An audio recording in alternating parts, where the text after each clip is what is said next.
வணக்கம். மதிமுகம் செய்திகள். இன்றைய முக்கிய நிகழ்வுகளை பார்ப்பதற்கு முன்பாக தலைப்பு செய்திகளை பார்க்கலாம்.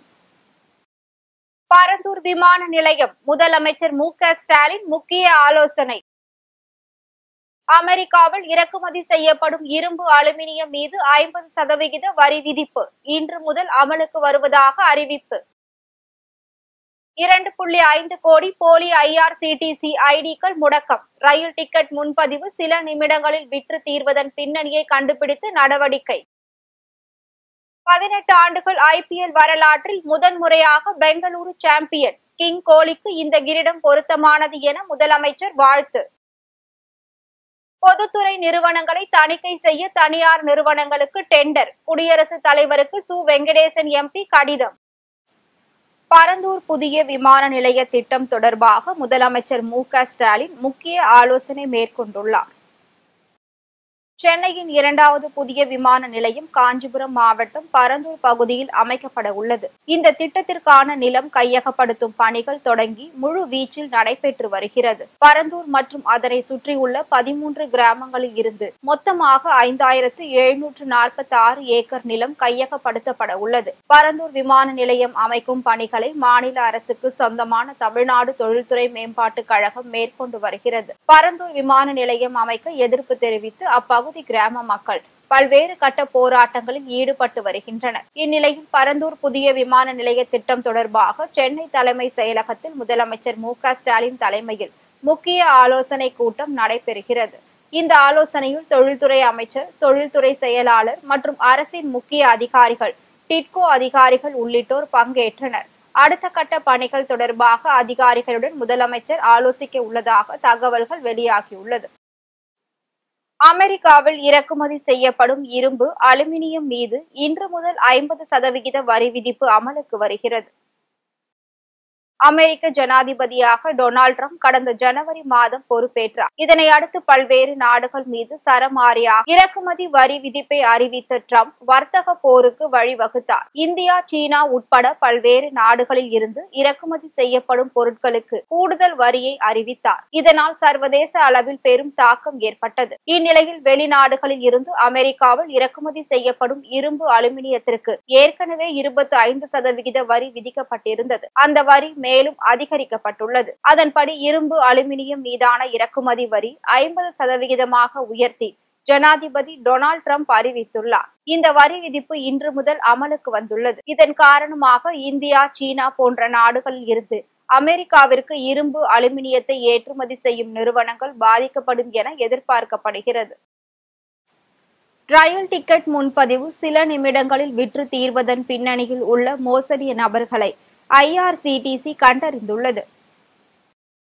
ரயிலில் பயணம் செய்பவர்கள் தங்களின் டிக்கெட்டை முன்பதிவு செய்வதற்காக IRCTC இணையதளத்தை பயன்படுத்துகின்றனர். ரயில் டிக்கெட்டுகள் முன்பதிவு 60 நாட்களுக்கு முன்பே தொடங்கினாலும் சில நிமிடங்களில் விற்று தீர்ந்து விடுகின்றன. சில நிமிடங்களிலேயே பல லட்சம் டிக்கெட்டுகளை போலி கும்பல் முன்பதிவு செய்து விடுவதால் பயணிகள் பாதிக்கப்பட்டு வந்தனர். இதனை அடுத்து கடந்த 5 மாதங்களில் பொது மற்றும் தட்கல் டிக்கெட்டுகளுக்கான முன்பதிவு தொடங்கிய 5 நிமிடங்களுக்குள் செய்யப்பட்ட டிக்கெட் வாங்குதல்களை IRCTC தொழில்நுட்ப வல்லுநர்கள் பகுப்பாய்வு செய்தனர். அப்போது சுமார் 2.9 லட்சம் சந்தேகத்திற்கு இடமான PNR எனப்படும் பயணிகள் பெயர் பதிவு விவரங்கள் கண்டறியப்பட்டுள்ளன. இதனை அடுத்து ஜனவரி, மே மாதங்களுக்கு இடையே ரயில் டிக்கெட் முன்பதிவு செய்வதற்காக பயன்படுத்தப்பட்ட சுமார் 2.5 கோடி பயனர் ஐடிக்களை செயலிழக்க செய்துள்ளதாக அதிகாரிகள் தெரிவித்துள்ளனர். மேலும் 20 லட்சம் பயனாளிகளின் ஐடிகளை மறுமதிப்பீடு செய்துள்ளதாகவும் கூறியுள்ளனர். டிக்கெட் முன்பதிவு மோசடி தொடர்பாக தேசிய சைபர் குற்றப்பிரிவில் 134 புகார்கள் பதிவு செய்யப்பட்டுள்ளதாகவும் மேலும் 6800 மின் அஞ்சல்கள் முடக்கப்பட்டுள்ளதாகவும் தெரிவிக்கப்பட்டுள்ளது. பயணிகளுக்கு சுமூகமான டிக்கெட் முன்பதிவு செயல்முறையை உறுதி செய்யும் வகையில் அதிநவீன தொழில்நுட்பத்தை அறிமுகப்படுத்த முயற்சிகள் மேற்கொள்ளப்பட்டுள்ளதாகவும் IRCTC கூறியுள்ளது. பஞ்சாப் அணியை வீழ்த்தி பெங்களூரு அணி த்ரில் வெற்றி பெற்று சாம்பியன் பட்டத்தை கைப்பற்றியது. நடப்பாண்டு IPL தொடரின் இறுதிப் போட்டி ஜூன் 3ஆம் தேதி அகமதாபாத் நரேந்திர மோடி மைதானத்தில் நடைபெற்றது. இந்த போட்டியில் டாஸ் வென்ற பஞ்சாப் அணி பந்து வீச்சை தேர்வு செய்தது. ரஜத் படிதார் தலைமையிலான பெங்களூரு அணியும் ஸ்ரேயாஸ் ஐயர் தலைமையிலான பஞ்சாப் அணியும் மோதியது. அதன்படி முதலில் பேட்டிங் செய்த பெங்களூரு அணியில் தொடக்க வீரர்களாக விராட் கோலி, பில் சால்ட் ஆகியோர் களமிறங்கினர். இதில் பில் சால்ட் 16 ரன்களுடன் ஆட்டமிழந்தார். இதனை அடுத்து மயங்க் அகர்வால் 24 ரன்கள் அடித்து விக்கெட்டை இழந்தார். நீண்ட நேரம் களத்தில் நின்ற விராட் கோலி 35 பந்துகளுக்கு 43 ரன்கள் அடித்து விக்கெட்டை இழந்தார். தொடர்ந்து ரஜத் படிதார் 26 ரன்களும், லியாம் லிவிங்ஸ்டன் 25 ரன்களும், ஜிதேஷ் சர்மா 24 ரன்களும் அடித்து ஆட்டமிழந்தனர். இதனை அடுத்து வந்தவர்கள் இவர்களுக்கும் குறைவாகவே ரன்கள் அடித்து ஆட்டமிழந்தனர். 20 ஓவர்களுக்கு 9 விக்கெட்டுகளை இழந்த பெங்களூரு அணி 190 ரன்கள் அடித்தது. இதனை அடுத்து 191 ரன்கள் இலக்கை நோக்கி பஞ்சாப் அணி களம் இறங்கியது. பஞ்சாபின் தொடக்க வீரர்களாக களம் இறங்கிய பிரியன்ஸ் ஆர்யா 24 ரன்களிலும், பிரப் சிம்ரன் சிங் 26 ரன்னிலும் அவுட் ஆனார்கள். தொடர்ந்து களத்திற்கு வந்த இங்கிலீஷ் அதிரடியாக ஆடினார். தொடர்ந்து இளம் வீரர்களான நேகல் வதோரா மற்றும் சஷா சிங் ஜோடி சேர்ந்தனர். இருவரும் நிதானமாக ஆடி ரன்கள் சேர்த்தனர். இறுதியில் பஞ்சாப் அணி 20 ஓவர்களில் 7 விக்கெட்டை இழந்து 184 ரன்கள் மட்டுமே எடுத்தது. இதன் மூலம் 6 ரன் வித்தியாசத்தில் பெங்களூரு அணி த்ரில் வெற்றி பெற்று சாம்பியன் பட்டத்தை வென்றது. IPL வரலாற்றில் முதல் முறையாக பெங்களூரு அணி கோப்பையை வென்றுள்ளது குறிப்பிடத்தக்கது. இந்நிலையில் IPL இறுதிப் போட்டியில் கோப்பையை கைப்பற்றிய RCB அணிக்கு முதலமைச்சர் மு.க. ஸ்டாலின் வாழ்த்து தெரிவித்துள்ளார். இது குறித்து அவர் எக்ஸ் தள பதிவில், ஆச்சரியங்கள் நிறைந்த சீசனில் ஒரு சிலிர்ப்பூட்டு முடிவு. இந்த கனவை பல ஆண்டுகளாக சுமந்து வந்த கிங் விராட் கோலிக்கு இந்த கிரீடம் பொருத்தமானது என பாராட்டு தெரிவித்தார். தனியார் நிறுவனங்களுக்கு விடுக்கப்பட்டுள்ள டெண்டர் அரசமைப்பு சட்டத்திற்கு எதிரான அறிவிப்பை திரும்ப பெற கோரி குடியரசுத் தலைவருக்கு சு. வெங்கடேசன் MP கடிதம் அனுப்பியுள்ளார். இதுகுறித்து அவர் எழுதியுள்ள கடிதத்தில், அரசியலமைப்பு சட்ட விதிகளுக்கு மாறாக CAGA தனியாரை துணைக்கு அழைப்பது ஆபத்தானது என குறிப்பிட்டுள்ளார். எனவே CAG உடனடியாக இந்த நடவடிக்கையை கைவிட வேண்டும். அப்போதுதான் மக்களது நிதியை காப்பாற்ற முடியும் என்று பதிவிட்டுள்ளார். எனவே தனியார் CA நிறுவனங்களை அழைத்து வெளியிட்டிருக்கும் அறிவிக்கையை CAG உடனடியாக திரும்ப பெற அறிவுறுத்த வேண்டும் என குடியரசுத் தலைவருக்கு கடிதம் வாயிலாக சு. வெங்கடேசன் MP வலியுறுத்தியுள்ளார். நாகையில் மினி டைடல் பூங்கா அமைக்க தமிழ்நாடு அரசு டெண்டர் கோரியுள்ளது. தமிழ்நாடு அரசு மாநிலத்தின் பொருளாதாரத்தை 2030க்குள் $1 டிரில்லியன் மதிப்புக்கு உயர்த்தும் என்ற உயரிய இலக்குடன் தீவிரமாக பயணித்து வருகிறது.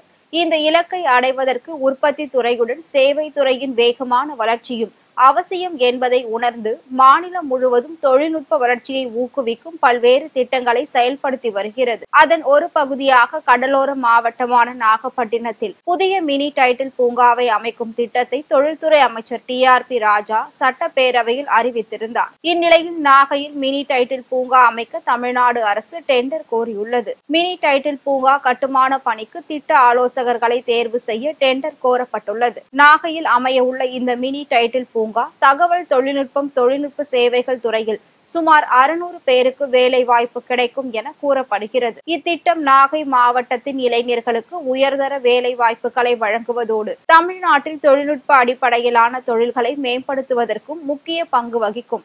இதன் மூலம் விவசாயம் மற்றும் மீன்பிடி தொழிலுக்கு பெயர் பெற்ற நாகப்பட்டினம் தொழில்நுட்ப துறையில் ஒரு புதிய அடையாளத்தை பெறும் வாய்ப்பு உருவாகியுள்ளது. மாம்பழம் விலை வீழ்ச்சி அடைந்ததை அடுத்து பாதிக்கப்பட்ட உழவர்களுக்கு நிவாரணம் வழங்க வேண்டும் என அன்புமணி ராமதாஸ் கோரிக்கை விடுத்துள்ளார். இதுகுறித்து அவர் வெளியிட்டுள்ள அறிக்கையில், தமிழ்நாட்டில் நடப்பாண்டில் மாம்பழ விளைச்சல் அதிகரித்திருப்பதால் அதன் விலை கடுமையாக வீழ்ச்சி அடைந்திருக்கிறது. இதனால் உழவர்களும் மரங்களை குத்தகைக்கு எடுத்தவர்களும் கடுமையாக பாதிக்கப்பட்டுள்ள நிலையில் மாம்பழ விலை வீழ்ச்சியால் பெரும் ஏமாற்றம் அடைந்துள்ளனர். விலை வீழ்ச்சியை தடுக்காததால் மாம்பழ உழவர்கள் பெரும் இழப்பை எதிர்கொண்டு வருகின்றனர். இவற்றையெல்லாம் வேடிக்கை பார்க்காமல் தமிழக அரசு உடனடியாக மாம்பழ உழவர்கள், வணிகர்கள் மற்றும் மாம்பழ கூழ் ஆலைகளின் உரிமையாளர்களை அழைத்து பேசி மாம்பழங்களுக்கு கட்டுப்படியாகும் விலையை நிர்ணயம் செய்ய வேண்டும் என அன்புமணி ராமதாஸ் கூறியுள்ளார். தொடர்ந்து மாம்பழ விலை வீழ்ச்சியால் பாதிக்கப்பட்ட உழவர்கள் மற்றும் குத்தகைதாரர்களுக்கு ஏக்கருக்கு ரூபாய் 1 லட்சம் நிவாரணம் வழங்க தமிழக அரசு முன்வர வேண்டும் என குறிப்பிட்டுள்ளார். மேலும் மாம்பழங்கள் மற்றும் மாம்பழ கூழை வெளிநாடுகளுக்கு ஏற்றுமதி செய்வதில் உள்ள தடைகளை அகற்ற ஒன்றிய அரசு நடவடிக்கை எடுக்க வேண்டும் எனவும் அவர் வலியுறுத்தினார். கொரோனா பாதிப்பு குறித்து தமிழக அரசு பொதுமக்களுக்கு விழிப்புணர்வு ஏற்படுத்த வேண்டும் என தமிழிசை சவுந்தரராஜன் தமிழக அரசுக்கு வேண்டுகோள் விடுத்துள்ளார்.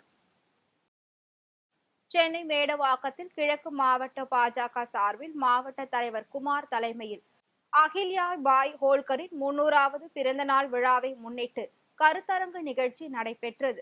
இதில் பாஜக முன்னாள் தலைவர் தமிழிசை சவுந்தரராஜன் சிறப்பு விருந்தினராக கலந்து கொண்டு சிறப்புரையாற்றினார். பின்னர் செய்தியாளர்களிடம் பேசிய அவர், தமிழகத்தில் மீண்டும் கொரோனா தொற்று பரவி வரும் நிலையில் பொதுமக்கள் எச்சரிக்கையாக இருக்க வேண்டும் என்றும் தமிழக அரசும் அதற்கான விழிப்புணர்வை ஏற்படுத்த வேண்டும் என கேட்டுக்கொண்டார். மேலும் பேசிய அவர், தமிழுக்கு நாம் எதிரி கிடையாது என்றும் நமது நோக்கம் நாம் மொழியை பற்றி பேசும் போது அது நம் நாட்டில் உள்ள ஒற்றுமையை சீர்குலைத்துவிடக் கூடாது என்றும் தமிழிசை சவுந்தரராஜன் காட்டமாக தெரிவித்தார். சாலையில் கிடந்த பணப்பையை நேர்மையாக காவல் நிலையத்தில் ஒப்படைத்த ஆட்டோ ஓட்டுநரை காவல்துறையினர் உட்பட பலரும் பாராட்டி வருகின்றனர். சென்னை மேடவாக்கத்தை சேர்ந்தவர் ஆட்டோ ஓட்டுநர் கார்த்திக். இவர் மேடவாக்கம் அடுத்த சௌமியா நகர் சிக்னல் அருகே சென்று கொண்டிருந்த போது சாலையில் ஒரு கைப்பை இருப்பதை கண்டுள்ளார். அந்த கைப்பையை எடுத்து பார்த்த போது அதில் பணம், வங்கி செக் புக் இருந்ததை கண்டு தனது நண்பர்களிடம் கூறியுள்ளார். இதனை அடுத்து இருவரும் அருகில் உள்ள பள்ளிக்கரணை காவல் நிலையத்தில் ஆய்வாளர் முருகேஷிடம் பணத்தை ஒப்படைத்துள்ளனர். பின்னர் அதில் இருந்த வங்கி கணக்கு எண்ணை வைத்து உரிமையாளரை தொடர்பு கொண்டு பணத்தை ஒப்படைத்துள்ளார். சாலையில் கிடந்த பணப்பையை காவல் நிலையத்தில் நேர்மையாக ஒப்படைத்த ஆட்டோ ஓட்டுநர் கார்த்தி மற்றும் சுரேஷை காவல் ஆய்வாளர் பாராட்டி சன்மானம் வழங்கினார். தமிழ்நாடு நாட்டுப்புற கலைஞர்கள் நல வாரியம் மூலம் நாட்டுப்புற கலைஞர்களுக்கு அரசு நலத்திட்ட உதவிகளை வாகை சந்திரசேகர் வழங்கினார். மதுரை மாவட்ட ஆட்சியர் அலுவலகத்தில் இன்று கலை பண்பாட்டுத்துறை சார்பாக தமிழ்நாடு நாட்டுப்புற கலைஞர்கள் நல வாரியம் மூலம் நாட்டுப்புற கலைஞர்களுக்கு நலத்திட்ட உதவிகள் வழங்கும் விழா நடைபெற்றது. இதில் தமிழ்நாடு இயல் இசை நாடக மன்ற தலைவர் வாகை சந்திரசேகர் கலந்து கொண்டு 9.20 லட்சம் மதிப்பீட்டிலான அரசு நலத்திட்ட உதவிகளை வழங்கினார். தொடர்ந்து செய்தியாளர்களிடம் பேசிய அவர், நாட்டுப்புற கலைகளை மேம்படுத்திடவும் பேணி காத்திடவும் நாட்டுப்புற கலைஞர்களுக்கு தமிழ்நாடு அரசு பல்வேறு அரசு நலத்திட்டங்களை வழங்கி வருவதாகவும், நலிந்த கலைஞர்களுக்கு மாதந்தோறும் 3000 ரூபாய் உயர்த்தி வழங்கப்பட்டு வருவதாக நெகிழ்ச்சி தெரிவித்தார். மேலும் இந்து சமயம் மற்றும் அறநிலையத்துறை கட்டுப்பாட்டில் உள்ள திருக்கோவில்களில் காலியாக உள்ள கலைஞர்கள் பணியிடங்களை நிரப்புவது தொடர்பாக ஆலோசிக்கப்பட்டு பணியிடங்கள் நிரப்பப்படும் என உறுதியளித்தார். நாட்டுப்புற கலைஞர்களுக்கு பல்வேறு நலத்திட்ட உதவிகள் வழங்குகின்ற நிகழ்ச்சியாக இது நடைபெற்றுக் கொண்டிருக்கிறது. இந்த நாட்டுப்புற நல வாரியம் கடந்த நாட்களிலே பல ஆண்டுகளாக குறைந்த நிதி உதவி அரசு வழங்கியதால் பல திட்டங்களை அவர்கள் செயல்படுத்த முடியவில்லை. கிட்டத்தட்ட 22 நலத்திட்ட உதவிகள் இருந்தது. அதில் 3-4 தான் பயன்பெற்று வந்தார்கள். ஆனால் இப்போது நம்முடைய அரசு, நம்முடைய தமிழகத்தினுடைய முதல்வர் தளபதி அவர்கள் நாட்டுப்புற நல வாரியத்திற்கு 1 கோடி ரூபாய் வழங்கியிருக்கின்றார். அதன் காரணமாகத்தான் இன்றைக்கு பல்வேறு நலத்திட்ட உதவிகளை இன்றைக்கு அவர்களுக்கு காசோலையாக அந்த நிதியை வழங்கியிருக்கின்றோம். சென்னையில் ஒரு நாள் என்ற திரைப்பட பாணியில் தேனியில் இருந்து மதுரைக்கு ஆம்புலன்ஸ் மூலம் கல்லீரல் கொண்டு வரப்பட்டது.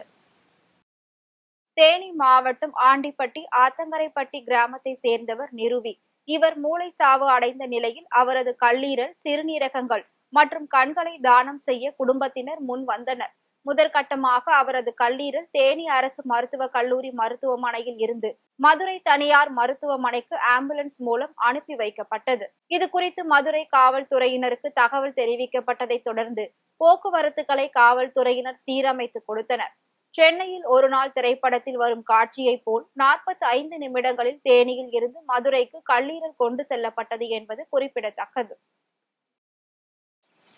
மயிலாடுதுறையில் தீ விபத்தில் பாதிக்கப்பட்ட குடும்பத்தினரை அத்தொகுதி சட்டமன்ற உறுப்பினர் நேரில் சந்தித்து ஆறுதல் தெரிவித்தார். மயிலாடுதுறையை சின்ன மாரியம்மன் கோவில் தெருவை சேர்ந்தவர் தேன்மொழி. இவரது கூரை வீட்டில் மின்கசிவு காரணமாக திடீர் தீ விபத்து ஏற்பட்டுள்ளது. அப்பகுதி மக்கள் அளித்த தகவலின் பேரில் சம்பவ இடத்திற்கு வந்த தீயணைப்பு துறையினர் 1 மணி நேர போராட்டத்திற்கு பின் தீயை முற்றிலுமாக அணைத்தனர். அதற்குள் தீ முற்றிலுமாக பரவி பொருட்கள் கருகி சேதமடைந்தது. இதனை அடுத்து மயிலாடுதுறை சட்டப்பேரவை உறுப்பினர் ராஜ்குமார், நகராட்சி தலைவர் செல்வராஜ் ஆகியோர் நேரில் சென்று பார்வையிட்டு பாதிக்கப்பட்டவர்களுக்கு ஆறுதல் தெரிவித்து நிவாரண உதவித்தொகையை வழங்கினார். தமிழகத்தில் கடந்த சில தினங்களாக தங்கம் விலை அதிகரித்து வந்த நிலையில் இன்றும் தங்கத்தின் விலை அதிரடியாக உச்சம் தொட்டுள்ளது. இதனால் பொதுமக்கள் அதிர்ச்சி அடைந்துள்ளனர்.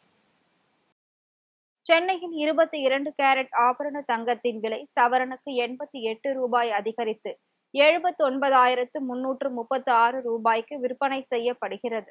ஆபரண தங்கம் கிராமிற்கு 11 ரூபாய் அதிகரித்து 9,917 ரூபாய்க்கு விற்பனை செய்யப்படுகிறது. வெள்ளியின் விலை கிராமிற்கு 1 ரூபாய் 90 காசுகள் அதிகரித்து 113 ரூபாய்க்கும், 1 கிலோ வெள்ளியின் விலை 1,900 ரூபாய் அதிகரித்து 1,13,000 ரூபாய்க்கும் விற்பனை செய்யப்படுகிறது. மீண்டும் தலைப்புச் செய்திகள். பரந்தூர் விமான நிலையம் முதலமைச்சர் மு.க. ஸ்டாலின் முக்கிய ஆலோசனை. அமெரிக்காவில் இறக்குமதி செய்யப்படும் இரும்பு, அலுமினியம் மீது 50% வரி விதிப்பு இன்று முதல் அமலுக்கு வருவதாக அறிவிப்பு. 2.5 கோடி போலி IRCTC ஐடிக்கள் முடக்கம். ரயில் டிக்கெட் முன்பதிவு சில நிமிடங்களில் விற்று தீர்வதன் பின்னணியை கண்டுபிடித்து நடவடிக்கை. 18 ஆண்டுகள் IPL வரலாற்றில் முதன்முறையாக பெங்களூரு சாம்பியன். கிங் கோலிக்கு இந்த கிரீடம் பொருத்தமானது என முதலமைச்சர் வாழ்த்து. பொதுத்துறை நிறுவனங்களை தணிக்கை செய்ய தனியார் நிறுவனங்களுக்கு டெண்டர். குடியரசுத் தலைவருக்கு சு. வெங்கடேசன் MP கடிதம். இத்துடன் செய்திகள் நிறைவடைந்தன. மீண்டும் செய்திகள் இரவு 8 மணிக்கு. மேலும் செய்திகளை தெரிந்து கொள்ள மதிமுகம் பிரைம் யூடியூப் தளத்தில் இணைந்திருங்கள்.